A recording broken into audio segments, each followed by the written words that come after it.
Vous avez certainement lu le dernier Motovert avec un papier sur les Frenchies qui sont allés aux US. On en a retrouvé un et on est avec Rodrigue Tin. Salut Rodrigue. Salut tout le monde. Alors Rodrigue, ton expérience aux États-Unis, c'est quelque chose qui a marqué ta carrière. Ouais, c'est sûr, hein, ça a été une belle partie de ma vie, la partie la plus importante et la plus fun, je vais dire. Je suis pas resté très longtemps, mais j'ai réussi à faire certaines choses qui ont été plutôt pas mal dans ma petite carrière de sportif. Alors vas-y, rappelle-nous un petit peu ton palmarès US. Et ben quand je suis arrivé pour KTM, déjà j'ai terminé ma première année de S6 sur la côte ouest en 5e position en Supercross. En motocross, je sais plus trop, mais j'avais fait quelques bons résultats dès la première année aussi. Et la deuxième année, j'ai été approché par Roger De Coster pour rouler chez Suzuki avec Travis Pastrana et Kevin Windham. Donc j'ai pas refusé. C'est un beau team ça. C'est un très beau team, j'ai pas refusé. En plus Roger, je le connaissais un petit peu. Je connaissais ses capacités et une très belle saison. J'ai terminé vice-champion en Supercross. Et j'ai fait beaucoup de podiums en motocross. Le résultat final n'a pas été top parce que j'avais raté 3 ou 4 épreuves suite à une blessure à l'épaule. Voilà, et après la période Suzuki, j'ai fait une grosse erreur dans ma carrière, c'est de signer chez Yamaha of Troy. J'ai été un peu mal conseillé par mon agent et voilà, une erreur qui a coûté un peu cher dans ma carrière là-bas aux US. Comment ça t'a coûté cher? À cette année-là, chez Yamaha of Troy, le team était dirigé par Eric Keo à l'époque, voilà. Et moi, quand je suis arrivé cette année-là, Eric Keo est passé chez Honda. Ouais. Et Yamaha of Troy n'avait plus de manager, n'avait plus vraiment de personne pour diriger le team. Et Chad Reed était également chez Yamaha of Troy cette année-là. Il a ramené ça, c'était en 2002. Ouais, voilà. La fameuse année où il s'est battu avec Stewart qui était en 125. Ouais, c'est ça. En 2002, je me suis retrouvé avec Chad et Ivan Tedesco, je crois. Ouais. Et puis Chad Reed a ramené son meilleur pote pour être manager du team et voilà, il a été un peu privilégié dans le team, on a été mis de côté, ça a été une très mauvaise saison. Et surtout que c'était le début des 4 temps, donc les 4 temps étaient peut-être un peu moins performants qu'elles l'étaient aujourd'hui par rapport aux 125 de temps qui étaient au top de leur développement, non? Ouais, c'est ça, c'était le début des 4 temps, la moto était pas mauvaise, elle a été beaucoup plus puissante qu'un 125, je me souvenais. Par contre, au niveau partie cycle et tout ça, il fallait beaucoup travailler. Nous, on n'a pas eu le droit, en parenthèse, de faire des tests, tout était pour Chad. Et voilà, moi, la saison de Supercross avait bien commencé. J'étais 2e du championnat avant que j'arrête après Phoenix. C'était la 3e ou 4e épreuve parce que j'étais toujours gêné par la blessure que j'avais eue à l'épaule l'année d'avant chez Suzuki. Je m'étais blessé à Southwick et je m'étais déboîté l'épaule et j'avais plus de ligaments, j'avais plus rien, donc c'était un peu compliqué pour rouler en SX comme ça. À chaque fois que je rentrais dans les hoops, j'avais l'épaule qui se déboîtait. Donc j'ai décidé après la 3e épreuve de me faire opérer de l'épaule. Donc j'ai raté la saison de Supercross. Je devais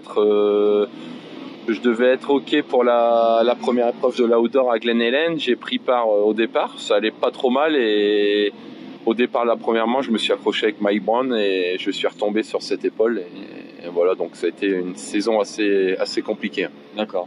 Et tu suis toujours le Cross US aujourd'hui? Tu regardes toujours les résultats? Ouais, il y a que ça que je suis. Tous les dimanches matins, quand je suis au boulot ou à la maison, j'allume le PC, je regarde les courses. Et puis le motocross, pareil, là, ça a démarré hier. Là, j'ai vu les résultats, c'était sympa. Les US, ça manque quand même. C'est une partie qui manque quand même. Ouais. Mais comment tu trouves que ça a évolué? Alors tu as cité beaucoup de noms avec lesquels tu as roulé. On pense à Reed, voilà, De Coster. Tout ça, c'est des gens qui sont toujours dans l'industrie. Tu as quel regard sur eux aujourd'hui? C'est des gens qui ont fait des bons choix dans leur parcours, qui ont été bien conseillés. Moi, je suis parti aux US un petit peu jeune, tout seul. Surtout que j'étais presque un pilote de ligue quand je suis parti là-bas. Je faisais un peu de championnat de France. Je roulais pas trop mal en SX. C'est pour ça que j'ai eu l'opportunité d'aller là-bas parce que je faisais tous les supercross en Europe pour KTM. À l'époque, c'était Kurt Nicole qui me dirigeait ça. Et Kurt Nicole m'envoyait un peu sur tous les supercross en Angleterre, en Allemagne, en France, un peu partout. Et du coup, c'est comme ça s'est fait comme ça. Il m'a demandé si ça m'intéresserait d'aller rouler aux US pour démarrer le team là-bas. Et voilà, j'ai sauté sur l'occasion, c'est présenté. Et puis pour revenir au choix de carrière, ouais, c'est ça. Moi, je suis parti assez tôt, tout seul. J'ai pas été bien conseillé. J'ai travaillé avec les mauvais agents qui voyaient plus l'argent que le sport. Voilà, c'est ça. Et voilà, des mauvais choix que je regrette souvent, mais bon, il faut pas trop regarder en arrière. Maintenant, j'ai fait ce que j'ai pu faire. Il y en a qui font des bons choix, il y en a qui font des mauvais choix. J'étais dans cette catégorie-là, et voilà. Bon, malgré tout, ta carrière, elle a été relativement éclectique, je dirais, parce que tu es rentré, tu as fait du motocross, tu as fait de l'enduro. Et aujourd'hui, on te retrouve sur une piste de supermotard. Ouais, c'est ça.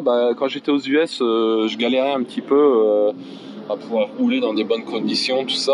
Et je suis rentré en Europe. Et c'est grâce à Jean-Jacques Bruno que j'ai mis le pied en enduro, parce qu'il y avait un petit team en Italie qui cherchait un pilote français. Puisque Johnny était en enduro, et ils aimaient bien les pilotes français à cette époque-là. Donc j'ai essayé l'enduro, je suis tout de suite rentré dans les 5 premiers. Donc la course d'après, j'ai signé un contrat officiel avec TM et j'ai enchaîné comme ça, TM, Honda, et j'ai terminé avec GazGaz. Voilà. Et puis après, j'ai mis vraiment un terme à ma carrière en fin 2013 après les ISDE que j'avais gagné pour une 5e fois consécutive. C'est pas mal non plus. Et j'ai mis vraiment un terme à ma carrière, comme je viens de dire. Et j'ai eu la chance de rentrer chez Disney pour être cascadeur avec quelques pilotes qui roulaient en championnat de France, dont Josh Salfranc. Ouais. Et ils sont nombreux les pilotes de cross chez Disney. Ouais, on vous encourage à aller les voir. On a l'air d'avoir une bonne ambiance entre eux. Ouais, il y a une très bonne ambiance. On est pas mal de pilotes de cross là-bas à travailler, donc c'est sympa. Et puis j'ai rencontré Adrien Goguet via Nicolas Cotenay, un collègue de boulot aussi qui roule et qui roule en championnat de France vétéran cette année, qui va même faire le mondial aussi vétéran. Et j'ai discuté avec Adrien, tout ça. Il me prêtait une moto pour essayer de rouler en S1 à Villars-sous-Écot il y a 2 ans. J'ai roulé, je suis rentré pareil dans les 5 ou 6, je me souviens plus trop. Ça m'a plu, l'ambiance m'a plu, donc j'ai dit pourquoi pas faire une saison comme ça en supermotard. Donc l'année dernière, je me suis engagé avec Adrien et malheureusement à la 2e épreuve, j'ai eu une grosse blessure. Ouais. Et puis cette année, ça me laisse un objectif de faire quelque chose, donc j'ai rempli pour une saison avec le team Insane Part sur des 450 Honda en S1. C'est la compétition qui te manquait ou c'est juste que tu avais envie de te faire plaisir Ouais, tu avais besoin d'avoir un objectif ? Ouais, c'est la compétition. En plus, ça me laisse un objectif pour continuer le sport, pour rester fit un peu, parce que. Là, on voit que t'as pas trop vieilli quand même. Non, j'essaye. Ouais, je vais bientôt avoir 40 ans dans 1 an, donc j'essaye de rester en forme. Et puis, ça me donne un objectif. À part le boulot, il n'y a pas grand-chose à faire. Sinon, ouais. Donc. Après, il faut rappeler aussi qu'au boulot, tu évolues aussi sur des motos de supermotard. Le lien, c'est peut-être fait un petit peu comme ça. Et ouais. Tu fais aussi de la cascade voiture, toi. Ouais, un petit peu. Je fais un peu de tout maintenant à Disney. Donc, c'est vrai qu'à Disney, on roule sur du bitume avec des motos de supermotard. Donc, je me suis dit pourquoi pas essayer. Et puis, c'est vrai que c'est sympa. En plus, le lendemain des courses, on n'a rien à nettoyer, ni les lunettes, ni le casque, ni les bottes à nettoyer. Donc, c'est assez sympa. Et puis, l'ambiance, c'est une ambiance assez festive, relax. Donc, c'est bien. C'était un bon compromis pour toi, continuer la compétition tout en étant à la cool, quoi. Ouais, voilà, sans trop se prendre au sérieux, quoi. Ouais. Donc, tu peux parler de ce championnat de France supermotard, c'est un des meilleurs championnats mondiaux. Il y a des très bons pilotes, on pense à Thomas Charrer. Il y a aussi des pilotes internationaux qui viennent, comme Marc Renner-Schmidt, encore ce week-end ici à Perth. Il y a un très très gros niveau sur le championnat de supermotard, c'est pas si facile. Ouais, c'est pas si facile. C'est des mecs qu'on connaît pas trop, que je connaissais pas du tout. Et quand on regarde le mondial ou le championnat d'Europe qui vaut le mondial, les 6 pilotes qu'on a internationaux ici, c'est pratiquement les 6 pilotes qui sont championnats du monde ou d'Europe. Donc il y a du niveau, et même les pilotes français qui font que championnat de France, ça roule vite. Hein. Ouais. Ça roule vite, surtout au chrono, ils sont assez surprenants. Donc toi, tes objectifs, est-ce que tu as un réel objectif sportif au-delà de rester en forme et de passer des week-ends à la cool en compète? Est-ce que tu as un objectif sportif? Bah, mon objectif, c'est de rester, de faire ça vraiment pour m'amuser, mais j'y arrive pas. Donc, j'y arrive pas. Encore hier, j'ai fait le 10e temps chrono. Je suis rentré, je me suis enfermé dans le camping-car. Je suis sorti que ce matin. Putain, moi, j'étais énervé. Mais bon, non, mon objectif, c'est vraiment de prendre du plaisir. Je regarde pas trop le résultat, mais voilà, je suis un compétiteur. Mon objectif cette année, c'est vraiment d'essayer d'accrocher Germain Vincenot et pourquoi pas Sylvain Bidard, mais il y a encore un petit gap. Donc, j'essaye de progresser tous les week-ends. Je m'entraîne pas la semaine parce que j'ai encore des problèmes avec mon genou, donc je suis assez limité.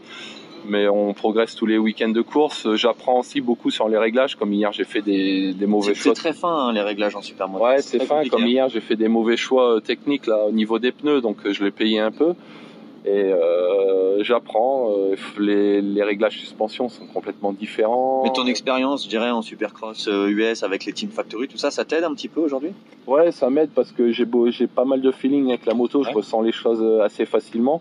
Mais le supermotard, c'est pas pareil encore. On retrouve des phénomènes sur la moto qu'on n'a jamais rencontrés. Donc c'est un peu compliqué à mettre au point au début, mais là je commence vraiment à bien avoir des bonnes sensations. Je peux dire à mon mécano ce qui va pas, ce qu'il faut faire. Donc c'est plutôt pas mal. Malgré qu'on ait fait un mauvais choix hier, je me suis pas trompé. Ouais. Donc c'est de bon augure. Et puis je découvre un peu toutes les pistes. Et voilà, c'est sympa. Je me fais vraiment plaisir à chaque course. Est-ce que on pourrait peut-être te retrouver dans une autre discipline après avoir fait du SX, du MX, de l'enduro, du supermotard, pourquoi pas du trial, du rallye, du... Non, j'aimerais bien, là je vais finir la saison en supermotard et après l'année prochaine, je sais pas si je referai une saison de supermotard ou j'aimerais bien passer en piste. Ouais, j'aimerais bien faire un championnat de France sur des 1000 ou un truc comme sport, ça. Super sport. Ouais, et puis pourquoi pas faire les 24 heures du Mans aussi. Donc, d'accord, ok. Je vais voir, je fais pas de plan pour l'instant. Là, je vais essayer de finir ma saison supermotard sans bobo. Et puis, on verra l'année prochaine. Ok, et merci Rodrigue. Et puis, encore une fois, on vous le rappelle, si vous voulez en savoir un petit peu plus sur le parcours des Frenchies aux US, il y a un très beau reportage dans Moto Verte.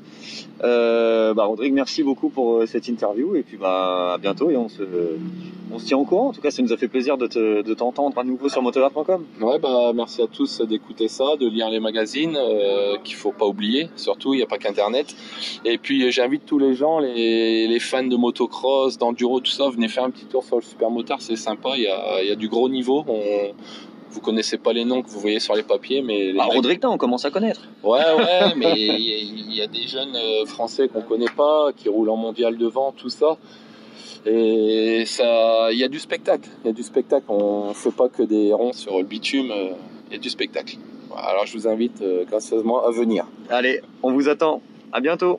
Salut tout le monde.